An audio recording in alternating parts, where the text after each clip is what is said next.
Hello class and welcome back. So today we're shifting from muscles as just simple tissues to muscles as controlled systems, because when you think about it, strength is really not just about muscle size, but how well your nervous system can recruit, coordinate, and fire your motor units.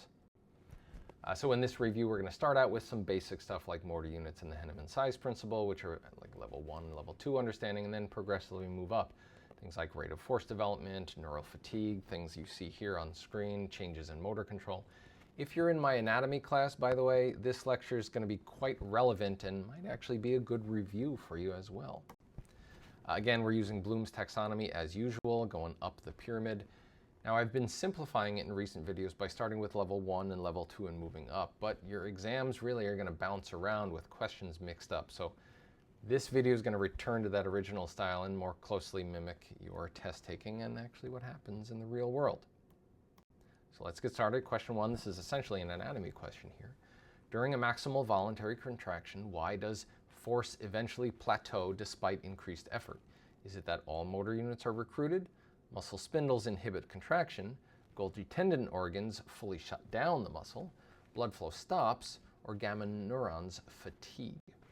And this is A, all motor units are recruited. As your effort increases, motor units are recruited according to the Henneman size principle.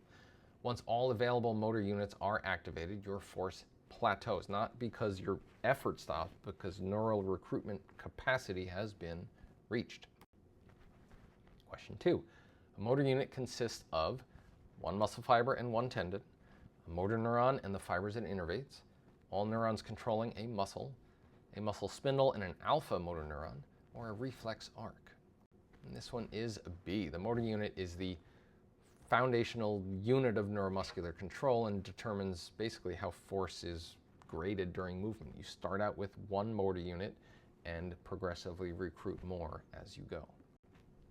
Question 3, which characteristic allows fine motor muscles to achieve extremely precise movements?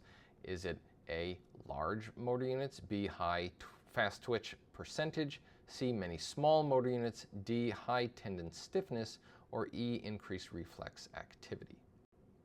And this one is C, many small motor units. Fine motor control requires small motor units, so force can be really adjusted in very small increments. Question 4, why does quick explosive training improve the rate of force development, the RFD? Is that it increases muscle spindle density, improves motor unit synchronization and firing frequency, decreases tendon stiffness, reduces antagonistic activation completely, or eliminates size principle recruitment? And this one is B. Early strength gains and improvements in your rate of force development are largely neural, right? Increasing your motor unit firing frequency and synchronization to improve that force production speed. Question 5, during fatigue, why does force output decline even when maximal effort is being maintained? Is it that motor units stop being recruited, reduce central drive and firing frequency, gamma neurons inhibit alpha neurons, or spindles stop functioning? And this one is B. So fatigue is not purely just muscular. There is a reduced central drive that decreases motor unit firing frequency, and that can contribute significantly to force decline. There's this whole central governor theory that is really fascinating to review, and I encourage you to go through it. Question 6, the size principle states that motor units are recruited randomly from largest to smallest, based on fiber type, from smallest to largest, or only during fatigue. Of course, it is from smallest to largest. Motor units are recruited in that direction based on threshold, which allows a nice efficient force gradation, if you've seen that graph in lectures. Question 7, muscle spindles are most important for detecting muscle tension, monitoring joint compression, detecting muscle length and velocity of stretch, generating voluntary contraction, or preventing ATP depletion. And this one is C, detecting muscle length and velocity of stretch. So muscle spindles detect changes in the muscle length and that rate of stretch, contributing to that reflexive stabilization and actually posture control as well during movement. Question 8, the gamma motor neuron functions to what? Produce force, inhibit alpha neurons, adjust spindle sensitivity, activate Golgi tendon organs, or control reflex latency?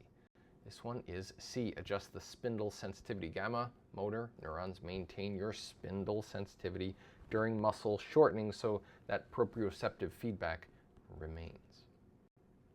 Question 9, Golgi tendon organs primarily function to detect muscle length, monitor muscle tension, detect joint angle, signal metabolic fatigue, or detect stretch velocity.